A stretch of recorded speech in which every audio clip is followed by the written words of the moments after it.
Fala aí, rapaziada do nosso canal Futebol Total Oficial, trazendo mais um vídeo aqui no nosso canal. E nesse vídeo aí trazendo os comentaristas debatendo sobre o grupo do Palmeiras no Mundial.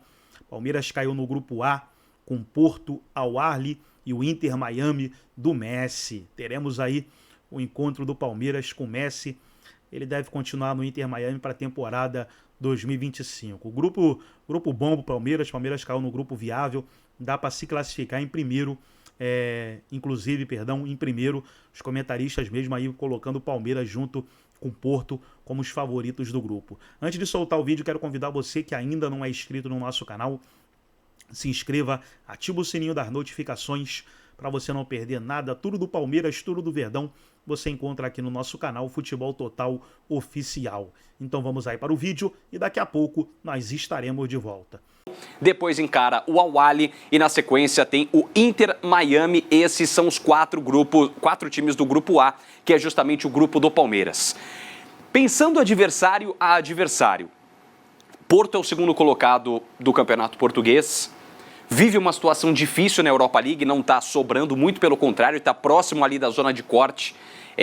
Não é uma temporada que a equipe tem grandes jogadores. Eu acho que o Porto já teve jogadores muito melhores, pensando principalmente do meio para frente. Acho que todo bom time, aquela famosa frase, né?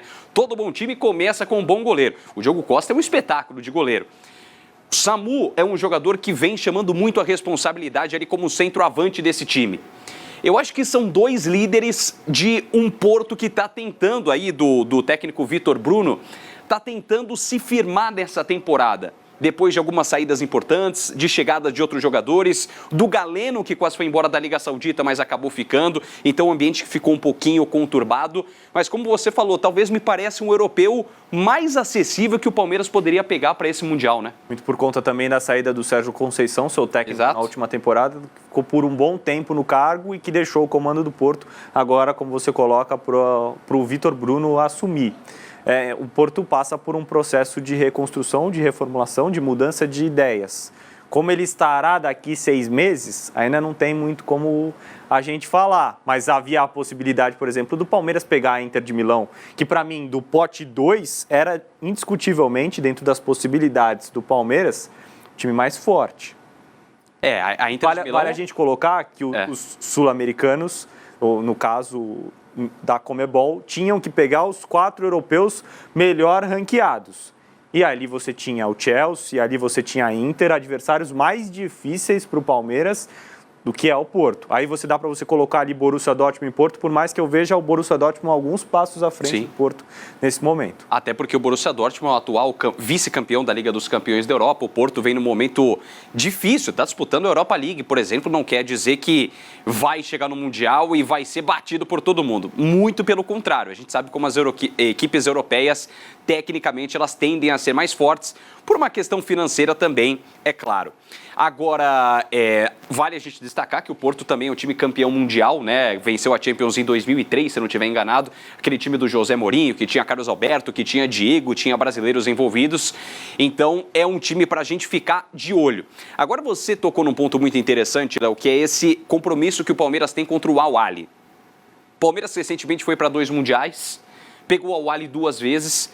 E naquele antigo formato do Mundial, é muito difícil quando o brasileiro acaba enfrentando logo de cara o Al-Ahly e o Corinthians, quando foi campeão em 2012, pegou o adversário difícil, o próprio Al-Ahly venceu por 1-0. O São Paulo, quando foi em 2005, são jogos difíceis, porque o brasileiro, o sul-americano, está estreando ali na semifinal, enquanto a equipe africana, no caso, a gente falando especificamente sobre o Al-Ahly, já jogou a fase de quartas de final. Então já está mais ambientado, não é aquela estreia na competição. Dessa vez, Palmeiras e Al-Ahly vão fazer o terceiro jogo deles. Por enquanto, temos uma disputa de terceiro e quarto, com o empate e a vitória do Al-Ahly na disputa por pênaltis. E depois, no Mundial seguinte, o Palmeiras vencendo pelo placar de 2-0 no tempo normal, com muito mais tranquilidade.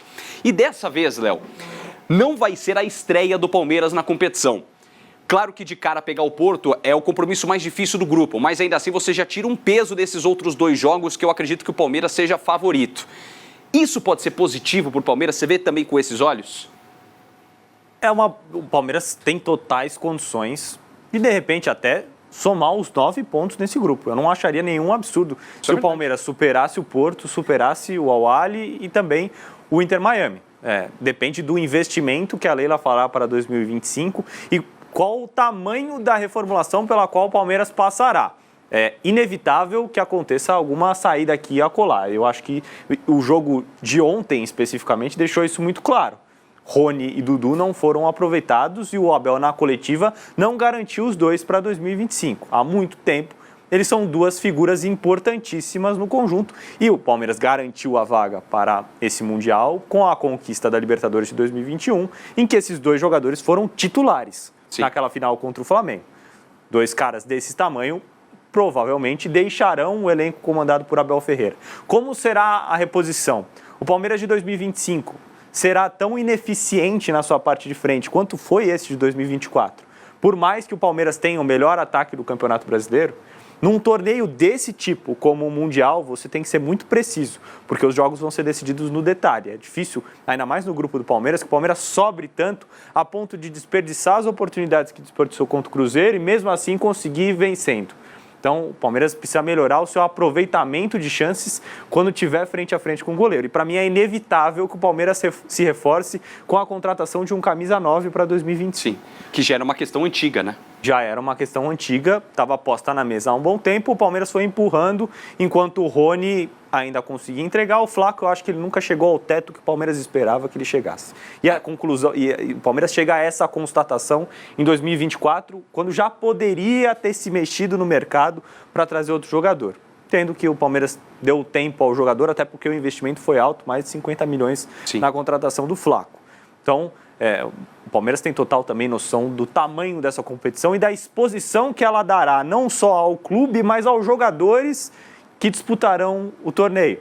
Então, para os jogadores alcançarem, de repente, uma venda para a Europa ou alguma transferência melhor, um desempenho ótimo no Mundial é interessante. Para o próprio Abel Ferreira, que há muito tempo trabalha aqui no Palmeiras, desde 2020, no contexto sul-americano, e que talvez não tenha a melhor valorização na Europa, se o Palmeiras avançar e derrubar grandalhões pelo caminho, pode ser interessante, de repente, para uma valorização do Abel no mercado e uma exposição dele para garantir um clube na Europa que ele almeja.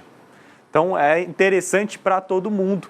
O Palmeiras, e aí tem uma questão importante, o fato do Palmeiras fazer o seu primeiro jogo contra o Porto pode ser um caso do Palmeiras já enfrentar o seu principal concorrente de largada. Lidando também com o nervosismo por conta da estreia na competição, tendo o adversário mais difícil da chave logo de cara. É um ponto a mais também. E aí 2 detalhes que eu queria tocar. Primeiro na questão do favoritismo. Normalmente, como a gente vinha trazendo, até construindo, o europeu ele é colocado como favorito. Para esse jogo, você visualiza uma partida sem pressão para um dos lados? É um jogo mais igual, até para o Porto encarar para esse combate contra o Palmeiras? É que é um grupo em que todo mundo tem como competir com todo mundo. Isso é verdade. Então, um deslize aqui, outro ali, pode ser fatal na sua classificação para garantir a primeira ou a segunda posição. Então, eu não vejo ninguém entrando tranquilo para jogar. Até porque o deslize pode ser fatal pensando lá na frente, não no jogo da primeira rodada especificamente, mas para a classificação do grupo final. Gera mais pressão nos outros confrontos, que tecnicamente seriam mais fáceis, ou colocaria essas equipes mais como favoritas. E na questão do centroavante, para a gente encerrar o assunto Palmeiras, Léo, o Gabriel Jesus ele já está numa situação, ele foi sondado recentemente, né, pelo Palmeiras. Em um primeiro momento, essa negociação não tinha dado certo, mas o contrato do Gabriel Jesus vai se encerrar no meio do ano, da equipe do Arsenal. Ele está sem um empresário, tecnicamente, alguém para negociar diretamente. É o camisa 9, se ele puder vir para o Palmeiras, é o camisa 9 ideal para o Palmeiras? Aí vai muito do que o Abel quiser como característica. Não espere do Gabriel Jesus 30, 40 gols na temporada. Ou talvez ele possa entregar isso no contexto do Campeonato Brasileiro ou no contexto sul-americano. E aí ficará evidente, pelas declarações que o Gabriel Jesus já deu, de que não é um grande camisa 9, um grande fazedor de gols, que o nível de futebol praticado aqui está muito aquém daquele praticado na Europa, porque lá ele não consegue ter esse mesmo nível de desempenho. Gabriel Jesus não é um 9 de área para fazer pivô, para cabecear. É um cara muito mais de mobilidade, de saída da área, é um cara interessantíssimo. O torcedor do Palmeiras gosta muito, até por ter sido revelado na base do clube. Mas se o Palmeiras procura, de fato, um fazedor de gols com poucas chances criadas para que ele aproveite e seja muito próximo do ideal, aí eu acho que não é o Gabriel Jesus esse cara. Talvez para a composição do elenco do Palmeiras, com toda certeza, acrescentaria muito no elenco atual e no da temporada que vem. Enfim, acho que para qualquer clube do futebol sul-americano, o Gabriel Jesus seria a peça útil. Agora, para mim, a questão é se ele é o definidor que realmente o Palmeiras procura e precisa. Porque a ineficiência do Palmeiras nessa temporada chama muito a atenção, por mais que seja o melhor ataque do Campeonato Brasileiro. Agora dá só uma olhada nessa tela que a gente separou para você, apresentando todas as equipes. Aí vamos começar pelo Grupo A. Sempre colocando quantas participações a equipe tem em Mundial de Clubes, o destaque do time e qual o motivo dela ter conseguido a classificação para esse Super Mundial. Palmeiras, que vai para a 4ª participação em Mundiais, tem como grande destaque da equipe o Estevão. Ontem, isso não deixa a gente mentir, né? Aquele golaço de falta que manteve o Palmeiras vivo na briga pelo título brasileiro dessa temporada, ainda que com chances remotas, e garantiu a vaga por ser campeão da Libertadores de 2021. Porto vai para a 3ª participação em Mundial, destaque ao centroavante Samu, e entrou na competição pelo ranking da UEFA. A equipe do Al-Ahly aí é o bicho papão realmente do continente africano, é a equipe que tem conquistas atrás de conquistas, 13ª participação em Mundial. O destaque é o Abu Ali, o Essam Abu Ali, e poderia escolher qualquer uma das campanhas para estar nesse Mundial, né? Dos 3 títulos da Champions africana, ganhou, dos 4 títulos, melhor dizendo, ganhou 3 nas temporadas 2021, 23 e 24, essa última edição que você curtiu aqui na tela do Band Esportes. E o Inter Miami é uma das equipes da casa, é verdade, primeira participação no Mundial, grande destaque é o Lionel Messi e fez a melhor campanha da temporada regular. Digamos que foi de uma forma meio estranha, mas enfim, o time do Messi está no Mundial de Clubes, mas aconteceu. E até aproveitando antes da gente ir para o Grupo B, passando com mais calma pelos grupos dos brasileiros, Léo, esse Inter Miami que você trouxe para a gente, que tem Messi, que tem Busquets, Jordi Alba, Luis Suárez, são grandes jogadores, que já estão mais numa reta final de carreira do que no começo da carreira, mas individualmente são grandes craques. A individualidade, mesmo com a mudança do time agora, saída do Tata Martino, entrada do Mascherano, que é um jovem treinador ainda, estava na seleção de base da Argentina. Essa individualidade pode fazer a diferença com relação às equipes ou a ausência do coletivo pode fazer falta nesse Grupo A? Pode fazer falta, é claro que o individual pode resolver diversos jogos para o Inter Miami. Agora, será um choque interessante de nível de jogo praticado? Porque essas equipes geralmente jogam no nível local, ligas nacionais, ou ali no universo, na parte continental ali. E agora essas culturas, digamos assim, elas estarão frente a frente. Então pode ser um choque também para o Inter Miami, que joga a MLS, que tem um nível de campeonato tal, e a partir do Mundial ele estará frente a frente com o Porto, que disputa a Champions League com frequência, não no caso dessa temporada em que está na Liga Europa, disputa o Campeonato Português, um Palmeiras que joga a Taça Libertadores, que joga o Campeonato Brasileiro, um campeonato equilibradíssimo. Então pode ser um choque também para o Inter Miami, não necessariamente para Messi, Jordi Alba, para Sérgio Busquets, caras muito acostumados a isso tudo, mas o restante do elenco. E também qual o investimento que o Inter Miami vai fazer justamente nessa janela do dia 1º ao dia 10 de junho, tem dinheiro para isso, vai ter, os clubes vão conseguir um belo valor só pela participação no Mundial. Isso pode acarretar uma mudança grande nos elencos que nós temos agora. E isso vale para qualquer clube que está disputando o Mundial. No caso do Al-Ahly, acho que o raciocínio é mais ou menos próximo a esse. E o Al-Ahly está na Copa Intercontinental, que é o antigo Mundial de Clubes que a gente se acostumou aqui, e ele pode ser adversário do Botafogo. Então, o Botafogo pega inicialmente o Pachuca, se vencer, pega o Al-Ahly. Então, pode ser um jogo interessante também para o torcedor palmeirense acompanhar, para ter uma noção de como funciona essa equipe que estará diante do Palmeiras no Mundial de Clubes do meio do ano que vem. O Al-Ahly que costuma ser boa parte da base da seleção egípcia, né? Então é sempre muito interessante acompanhar o time que é multicampeão local no próprio país e também continental. Tem uma base sólida, um trabalho de bastante tempo. O Marcel Koller é o técnico por lá. Atiá, jogador de seleção egípcia. Tem Percital, jogador sul-africano, também muito bom no 1 contra 1.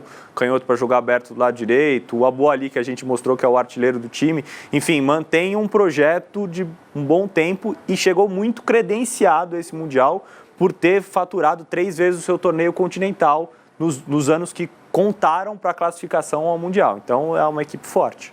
Tecnicamente só perdeu uma vez e chegou na final, inclusive do ano que perdeu, mas realmente é um time muito forte. Bora partir para o grupo B. Olho na tela para você ver como é que ficou o segundo grupo da competição, que também tem brasileiro. Então tá aí, pessoal, foi o vídeo, corte aí do canal Band Esportes, todos os créditos, direitos autorais e agradecimentos. Estarei deixando o link na descrição do vídeo, onde os comentaristas debateram aí o grupo do Palmeiras no Mundial de Clubes. Gostou do vídeo? Deixe o seu like, se inscreva no canal, ative o sininho das notificações. Forte abraço a todos e até o nosso próximo vídeo aqui no nosso canal Futebol Total Oficial.